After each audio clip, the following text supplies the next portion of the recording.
오늘은 생존, 번성, 복이라는 제목을 가지고 같이 말씀을 나누겠습니다. 따라합시다. 생존, 번성, 복. 오늘 성경 말씀 보니까 15절에 보라 내가 오늘 생명과 복과 사망과 화를 내 앞에 두었나니 이렇게 되어 있습니다.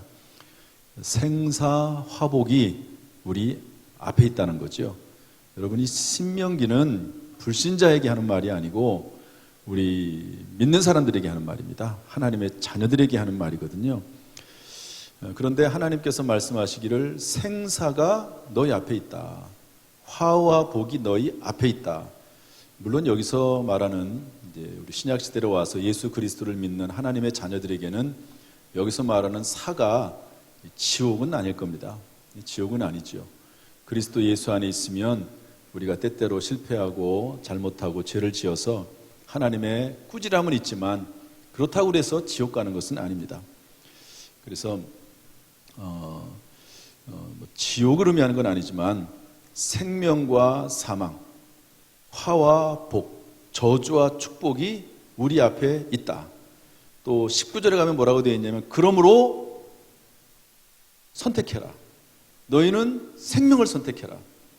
저주를 선택하지 말고 축복을 선택하고 사망을 선택하지 말고 생명을 선택해라. 왜냐하면 우리 그리스도인들에게는 선택할 수 있는 능력이 있습니다. 예수 그리스도 안에서 어느 정도 주어진 능력이 있거든요. 이것을 선행적, 신앙적 의미로는 선행적 은총이라고 합니다.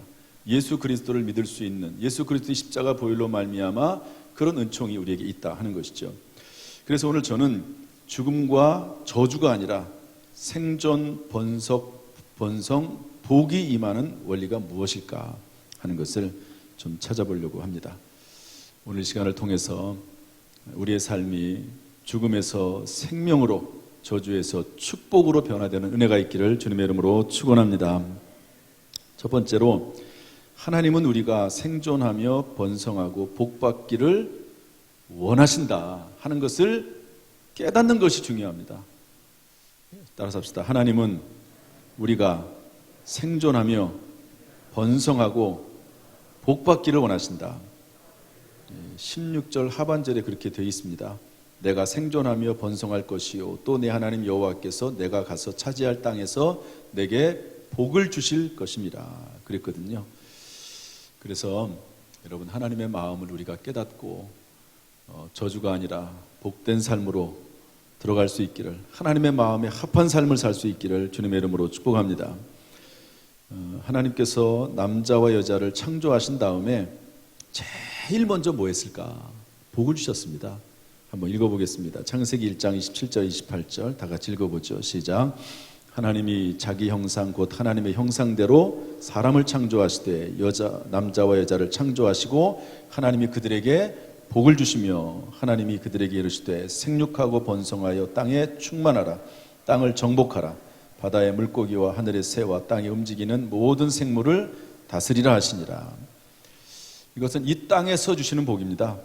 문화 명령이기도 합니다. 그런데 하나님께서는 이러한 복도 말씀하셨지만 신약에 가서는 특별히 신령한 복을 말씀하십니다. 에베소서 1장 3절 말씀 다 같이 읽어보죠. 시작. 찬송하리로다. 하나님 곧 우리 주 예수 그리스도의 아버지께서 그리스도 안에서 하늘에 속한 모든 신령한 복을 우리에게 주시되. 그래서 여러분, 이 땅에서의 물질적인 복 또는 평안의 복 이런 것도 우리가 받아야 되지만 또 하나님은 하늘의 신령한 복을 주시기를 원하십니다. 여러분, 이런 복들이, 이런 번성함이 하늘과 땅에서 저와 여러분에게 임하기를 주님의 이름으로 축복합니다. 여러분, 아무리 돈이 많은 재벌이라도 하늘의 신령한 복을 받지 못해서 그 영혼이 구원받지 못했다면 그것은 이 땅에서 잠시 동안에만 적용이 되는 그런 복이라고 볼 수가 있습니다. 죽음과 함께 그에게는 지옥이 기다리고 있는 거죠. 이 땅에서 좀 편안한 생활 혹시 했을지 몰라요. 그러나 예수 그리스도가 없으면, 여러분 구원받지 못했으면 여러분 남은 생애, 영원한 생애, 영원한 삶이 정말 저주스러운 삶을 살 수밖에 없는 것이죠. 한 번 죽는 것은 사람에게 정하신 것이요 그 후에는 심판이 있다고 했습니다. 따라서 생존하며 번성하고 복받는 이 삶이 이 땅에서도 하늘나라에서도 임하기를 주님의 이름으로 축복합니다. 그 대표적인 사람 중에 하나가 이삭이라고 볼 수가 있습니다. 창세기 26장 12절 13절 말씀 다 같이 읽어보죠. 시작.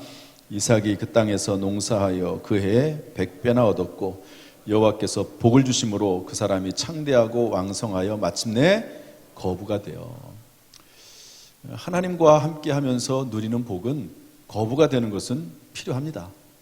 여러분, 우리 기독교 역사에 보면 부자들이 많거든요. 그런데 그 부자들이 어떤 분은 하나님 앞에 나와서 하나님 주신 복으로 알고 10분의 1을 11조로 드리고 10분의 1을 드리고 어떤 분은 10분의 9를 하나님 앞에 드리면서 그 재물을 가지고 많은 사람들을 돕는 분들도 있습니다. 쓰기에 따라서 재물은 정말 우리의 거룩한 하나님 사역에 유익이 되기도 하거든요. 그래서 이 땅에서도 하나님께서 이러한 창대하고 왕성한 복, 또 자녀들이 잘 되고 건강의 복, 이런 것들도 하나님께서 우리 모든 성도들에게 허락하시기를 주님의 이름으로 축복합니다. 내년 표를 제가 순조롭게 하옵소서 이렇게 정했습니다. 순조롭게 하옵소서. 저에게 이 말씀이 정말 감동으로 어느 순간 다가왔거든요.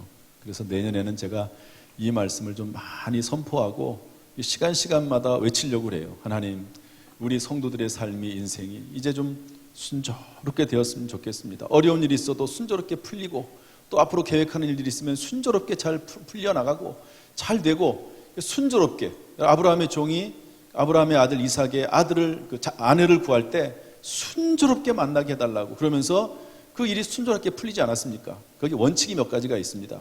그런 것들을 좀 더 내년에 깊이 살펴가면서 순조롭게 되도록, 또 여러 가지 면에서 순조로운 삶 됐으면 좋겠다는 마음이 있고, 내년에 그렇게 됐으면 좋겠습니다. 여러분, 순조로운 삶, 창대하고 왕성하고 참으로 하나님께 영광 돌리는 복된 인생이 되기를 주님의 이름으로 축복합니다. 이렇게 이 땅에서 창대하고 왕성한 삶을 누리는 사람도 있지만, 사도 바울 같은 사람은 오직 하나님 나라의 상급만을 바라보면서 하나님 나라의 면류관만 바라보는 이런 분도 있습니다. 이것도 참 귀한 일이죠. 어떻게 보면 진짜 투자고 완전한 투자라고도 볼 수 있을 것입니다. 우리 디모데후서 4장 7절 8절 말씀 한번 읽어보겠습니다. 다 같이 읽어보죠. 시작. 나는 선한 싸움을 싸우고 나의 달려갈 길을 마치고 믿음을 지켰으니 이제후로는 나를 위하여 의의 면류관이 예비되었으므로 주 곧 의로우신 재판장이 그날에 내게 주실 것이며 내게만 아니라 주의 나타나심을 사모하는 모든 자에게 도니라. 아멘. 사도 바울은 참 고생을 많이 했죠. 감옥에 갇히기도 많이 하고, 복음을 전하다가 돌에 맞아서 죽은 줄로 알고 막 사람들이 성 밖에 내쳤는데 또 일어나가지고 툴툴 털고 복음을 전하고, 그러면서 말하기를 내가 하나님의 나라와 사역을 위해서 정말 내가 얻을 수 있는 모든 것들, 내가 배운 모든 것들을 분토처럼 똥과 오줌처럼 그렇게 여긴다. 그러면서 오직 하나님 나라를 위해서 이 땅에서 수고하고 헌신하고 아무것도 누리지 않을 것을 다짐하는 그런 사람도 있습니다. 어쨌든 중요한 것은 하나님께서는 우리가 이 땅에 살면서 하나님 나라와 이 땅에서 생존하고 번성하고 복받기 원하신다. 이것이 하나님의 뜻이다 하는 것을 우리가 생각을 하고, 여러분, 이러한 은혜 가운데 들어설 수 있기를, 우리 모든 성도들이 이런 삶에 순조롭게 들어설 수 있게 되기를 주님의 이름으로 축원합니다. 이렇게 생존하고 번성하고 복받으려면 오늘 말씀 보니까 하나님의 말씀대로 행하여야 합니다. 우리 16절 말씀 한번 다시 읽어보겠습니다. 시작.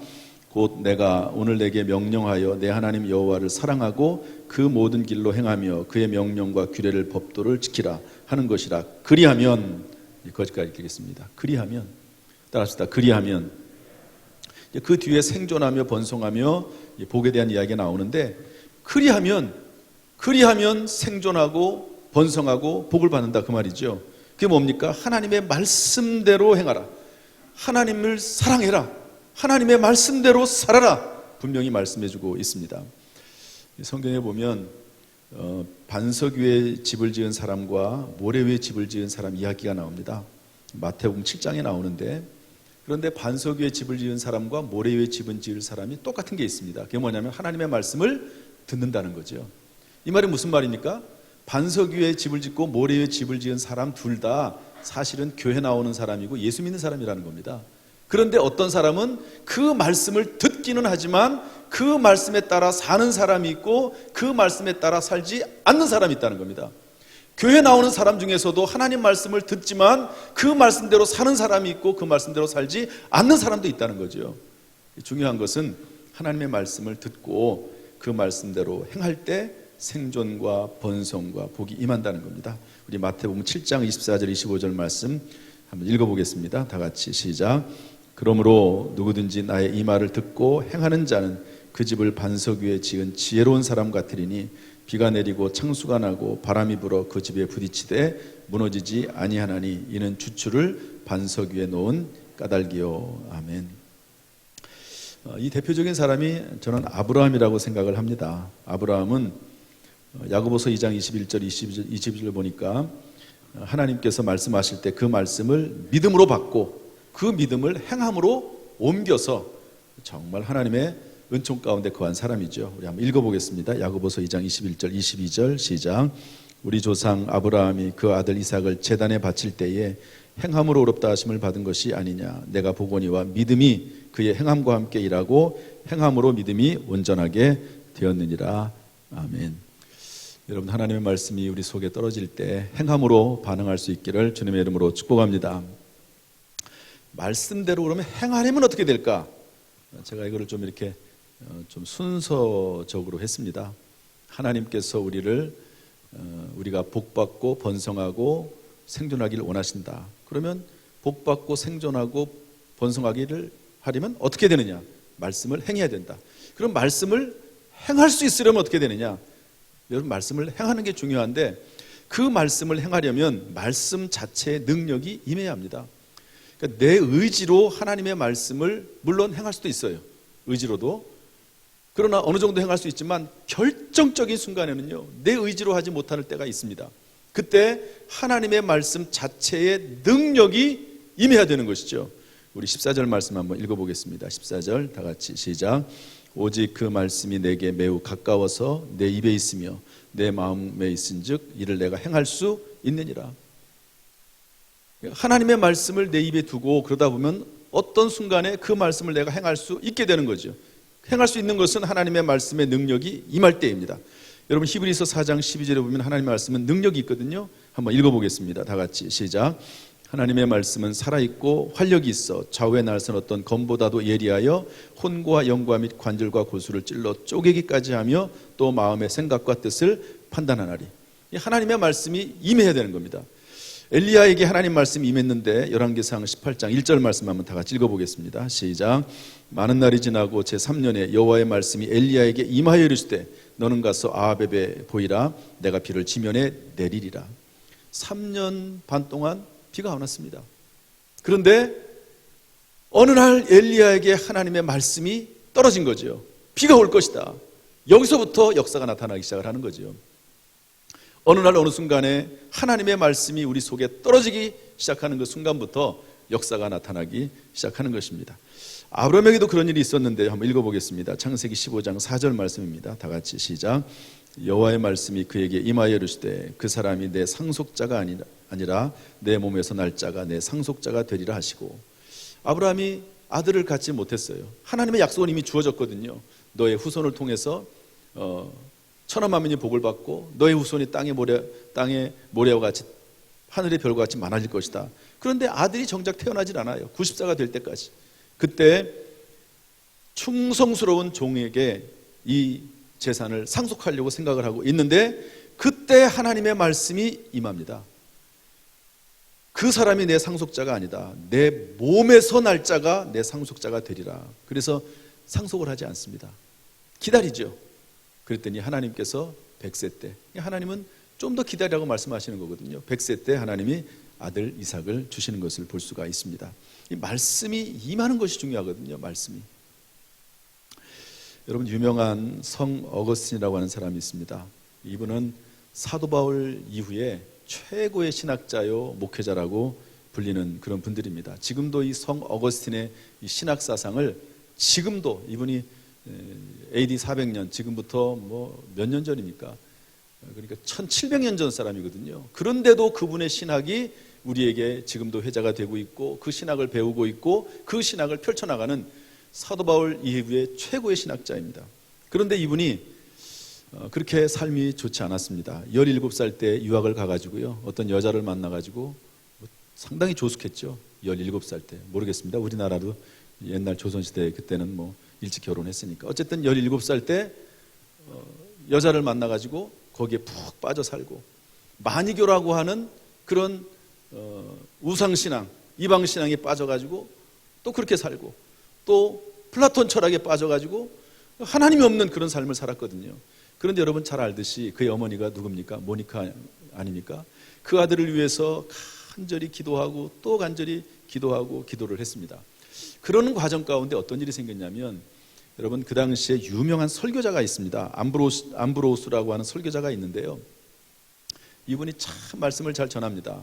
설득력 있게. 그러면서 하나님 말씀을 잘 풀어주는데, 이 당시에는 수사학이 유명했거든요. 수사학. 어떻게 하면 말을 잘할까, 조리 있게 말할까, 어떻게 하면 잘 설득하면서 말을 할까, 중요한 일이거든요. 그래서 어떤 사람들을 이끌어갈 때, 또 어떤 나라를 통치할 때 이 어떻게 말을 하느냐, 이 수사학이 중요한데, 이 암브로스가 너무너무 그 수사학적인 관점에서 설교를 잘하는 거예요. 사람들이 감동을 받고 설득을 받고 그럽니다. 그래서 이분의 설교를 듣기 시작을 합니다. 은혜 받기 위해서가 아니라 수사학적인 관심, 학문적 관심 때문에 이분의 설교를 듣기 시작을 하는데, 말씀을 듣다 보니까 이분이 하나님을 점점 알아가게 되는 거예요. 참 이게 은혜입니다. 여러분 오늘 주의 전에 나와서 하나님의 말씀을 듣게 되는 것, 하나님의 큰 축복이요 은혜인 줄로 믿습니다. 말씀을 듣다 보면 그 말씀이 내 심령에 새겨지게 되거든요. 그런데 이분이 설교를 듣다 보니까 오히려 더 갈등이 생겼어요. 왜냐하면 마니교, 플라톤 사상, 또 여전히 가지고 있는 그 육체적인 어떤 사랑, 뭐 사랑이라고 할 수는 없죠. 어쨌든 그런 일 때문에, 그런 일들은 계속하고 있으면서 또 하나님의 말씀이 마음속에 부딪혀 오니까 이러지도 못하고 저러지도 못하고 갈등 가운데서 그렇게 살아가는 거예요. 더 괴로워진 거예요. 그러다가 어느 날 이런 일이 일어나게 됩니다. 어느 날 갑자기 가까운 집에서 어린아이의 노랫소리가 들리죠. 노랫소리를 들어보니까 들고 읽어라, 들고 읽어라, 그 말이 들리는 거예요. 그래서 그 말을 받아들고, 마침 옆에 성경책이 있어서, 왜냐하면 뭐 또 암브로스의 설교를 들어야 되니까 성경책도 가지고 있었던 거죠. 성경책을 펼쳤습니다. 그냥 펼쳤어요. 그런데 그때 펼친 성경 말씀이 로마서 13장 13절 14절입니다. 우연이라고도 할 수 있지만 이 말씀이 펼쳐진 거예요. 그 말씀에 뭐라고 되어 있냐면, 낮에와 같이 단정히 행하고 방탕과 술 취하지 말며 음란과 호색하지 말며 쟁투와 시기하지 말고 오직 주 예수 그리스도로 옷 입고 정욕을 위하여 육신의 일을 도모하지 말라. 이 말을 딱 읽는 순간 이 말씀이 마음속에 뜨겁게 다가온 거죠. 방탕하지 말아라, 술 취하지 말아라, 음란과 호색하지 말아라. 이 말씀이 자기의 말씀으로 받아들여지는 거죠. 그리고 가슴이 뜨거워지고 성령께서 말씀 가운데 임재하신 겁니다. 놀라운 것은 이 말씀이 그 심령 속에 들어온 순간 모든 갈등이 중단이 되고 모든 갈등 가운데 있던 죄악을 끊어버리게 됐다는 거죠. 끊어버렸다기보다도, 자기 의지로 끊어버렸다기보다도 끊어지게 된 것이죠. 마니교도 끊어버리고 플라톤 사상보다도 하나님의 말씀을 더 가까이 하게 되고, 그리고 함께 했던 그 여자도 끊어버리고 그렇게 됐다고 하는 것입니다. 참 놀라운 일이고, 하나님의 말씀이 참 능력이 있다 하는 것을 알 수가 있습니다. 여러분 기독교 역사를 쭉 보면은요, 결국 하나님의 말씀입니다. 말씀이 그 심령을 뜨겁게 하고, 말씀을 만나면 그 말씀 자체의 능력에 의해서 인생이 변하게 되는 것이죠. 그래서 여러분 말씀으로 충만하고 말씀의 은혜가 임하는, 말씀 자체가 능력, 그 자체의 능력이 임하는 저와 여러분 될 수 있기를 주님의 이름으로 축복합니다. 그러면 말씀 자체의 능력이 임하려면 어떻게 되느냐? 말씀이 입과 마음에 있어야 됩니다. 다 합시다. 말씀이 입과 마음에 있어야 한다. 시편 119편 11절 말씀 다 같이 읽어보겠습니다. 다 같이 시작. 내가 주께 범죄하지 아니하리 하여 주의 말씀을 내 마음에 두었나이다. 말씀이 내 마음과 입에 있으면 범죄하지 않게 된다는 거죠. 이야기 하나만 하고 마치겠습니다. 이번 다니엘 세례 기도회 하는데 김상숙 권사님이라고 하는 분이 간증을 했습니다. 저는 참 이분의 간증을 듣고 참 이분은 간증자들 중에서도 고수다 이런 생각을 했습니다. 말씀은 참 어눌하세요. 그런데도 참 어떻게 이런 분이 계실까? 하나님이 계시지 않으면 이렇게 될 수가 없다 그런 생각을 합니다. 외국인 노동자들을 중심으로 가난하고 소외되고 고통받는 사람들을 무조건 도와주는 일을 합니다. 그 사람이 뭐 어떤 나라든지 종교가 뭐든지 간에 그런 거 불문하고 그냥 무조건 도와주는 거죠. 그러다 보니까 많은 재정과 전문 인력이 필요합니다. 근데 하나님이 다 채워주시는 거예요. 하나님께서 일하시는 것을 지켜보는 기쁨을 만끽하면서 살아간다고 이분이 간증하면서 얘기를 했습니다. 이분의 제목은 성경 말씀에 근거한 기도거든요. 성경 말씀에 근거한 기도. 그래서 치료 사역을 하게 됐는데 일꾼들이 필요하잖아요. 말씀을 쭉 읽다 보니까 일꾼을 보내주셔서 하라 하는 말씀이 마음에 다가왔어요. 이 말씀이 믿어졌어요. 그러니까 하나님 이 말씀대로 일꾼을 보내주십시오. 그랬더니 어떤 치과 의사가 왔습니다. 치과 의사가. 이분이 책을 썼는데 이 책을 보면서 너무너무 책에 감동이 되고 그리고 도저히 마음을 주체할 수 없어서 연락을 한 거예요. 이 권사님에게. 내 치과 의사인데 그 권사님의 사역에 내가 동참하겠다고. 그러면서 참여하고 또 다른 7명을 데리고 와서 이 치료 사역에 동참하는 거죠. 뭐 서로 아는 사이도 아닙니다. 그런데 하나님께서 그 마음을 감동하셔서 일꾼을 보내주셨다. 이런 간증들을 쭉 해나갔습니다. 그런데 이분이 왜 이렇게 성경 말씀에 근거한 기도를 하기 시작을 했는가? 그것은 여러분 조지 물러가 쓴 기도응답 5만 번 기도응답 받은 그런 이야기에 관한 책이 있습니다. 저도 제 방에 제 사무실에 그 책이 있는데요. 기도응답 5만 번 중요한데 김상숙 권사님은 그 5만 번 기도응답 받은 것보다도 이 조지 물러가 성경을 200번 읽었다는데 더 관심이 간 거죠. 그래서 나도 그러면 한번 해보자. 백독하기로 합니다. 그리고 읽어나가는 가운데 백독을 읽고 200독을 하고 또 계속해서 읽어나갑니다. 그리고 이분의 특징은 기도하기 전에 성경을 먼저 읽는 거예요. 성경을 먼저 읽고 그리고 기도하고 말씀에 근거해서 기도하는 거죠. 말씀에 근거해서 성경을 계속 읽어나가면서 말씀 가운데 거하면서 기도하는 겁니다. 제가 설교를 하면서 가끔 가다가 말씀을 좀 더 많이 알았으면 깊이 알았으면 더 좋았겠다 하는 생각도 해보고요.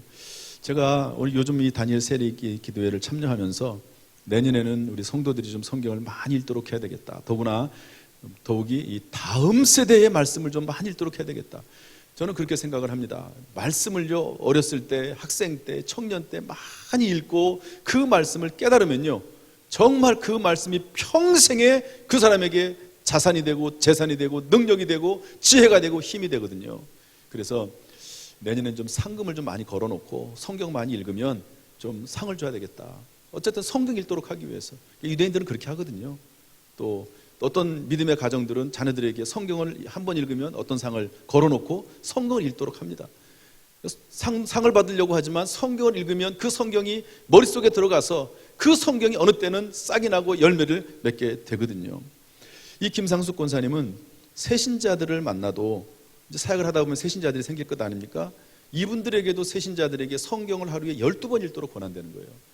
이야, 참 대단하죠. 12번 하루에 성경을 12장씩 읽으면 1년에 4번 읽습니다. 1년에 4번.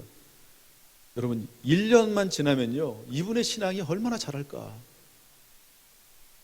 성경 새신자들이니까 성경 읽으라고 하면 혹시 싫어해가지고 교회 떠날까 그래가지고 부담을 안 주려고 하는 것이 요즘 한국 교회거든요. 그런데 이분은 새신자들에게도 성경을 하루에 12장씩 읽어라. 1년에 4번 읽으면요 얼마나 신앙이 자랄까 그런 생각을 해보게 됩니다. 여러분 어떤 말씀의 자리에 있어야 됩니다. 그 말씀을 듣고 읽고 배우고 그러다 보면요 그 말씀이 축적이 돼요. 그러다가 어떤 상황과 환경 가운데서 그 말씀이 내 속에 들어오게 되고 그 말씀이 살아 움직이게 되고 그 말씀이 일하는 거죠. 내가 일하는 게 아닙니다. 말씀이 일하는 거거든요. 여러분 하나님의 말씀이 우리의 입술에 우리의 마음에 늘 가득 넘쳐날 수 있기를 주님의 이름으로 축복합니다. 그러므로 우리 말씀 안에서 생존하고 번성하고 복받는 신앙생활 하기를 주님의 이름으로 축복합니다. 말씀, 오직 말씀으로. 그래서 종교개혁 할 때도 솔라 스크립투라, 오직 성경, 솔라 피데, 오직 믿음, 솔라 그라티아, 오직 은혜로, 이런 말씀이 있거든요. 여러분, 오직 말씀으로, 말씀 안에서 예수 그리스도를 만나고 말씀 안에서 예수 그리스도를 찬양하고 능력을 얻어서 승리하는 저와 여러분 될 수 있기를 주님의 이름으로 축복합니다. 할렐루야.